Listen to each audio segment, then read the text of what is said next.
Na ndio maana kila mmoja kiangalia ratiba zake atakwambia asubuhi sio anaswali, asubuhi mwingine anaabudu yaani kila mmoja ana mambo yake ambayo anafanya asubuhi. Kwa kabla hajaenda kwenye mambo yake ashatanguliza masuala lazima ya kiroho hapa. Kwa mtu lazima ajue kabisa 2026 sitaki kwenda mwenyewe. Yaani hakuna namna nitafanikiwa hata kama utafanikiwa nje ya Mungu. Hata kama utafanikiwa nje ya Mungu ni kidogo sana, sio vile ambavyo Mungu amekusudia. Hili ni jambo ambalo mtu aweke mkakati mapema kabla hajaingia 2026. Sawa sawa. Lakini mahusiano ya mtu binafsi na Mungu. Yes, ni very important.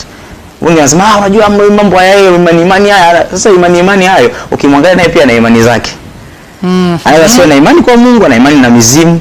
Ana imani na mizimu sio ya ukoo, fanyaje wanaenda kuna muda fulani wanaenda makaburini. Anakataa huko akija public anasema Mungu hayupo. Akitoka pale usiku anaenda ibada zake, anafanya mambo yake. Alafu wanawaambia na matokeo yake ni magumu. Yes. Afu mwisho wa siku tunatamani matokeo yake, ana magari, ana majumba, lakini haelezei wazi kwamba jamani huwa na mimi nafanya ibada. Anakuambia masuala ya Mungu vijana msizingatie sana. Jenzi, masuala ya Mungu achana nayo. Sisi tuzingatie masuala ya malengo. Sasa hamnaga malengo kutimia kama kuna factor ya Mungu. Otherwise mtu atatembea katika njia nyingine. Ndio maana Mungu pia anatoa wazi kwamba kila mmoja achague. Kama unaweza kwenda na mimi, twende. Nikusaidie ila matokeo yake utapata haya. Ukienda shetani matokeo yake pia yapo.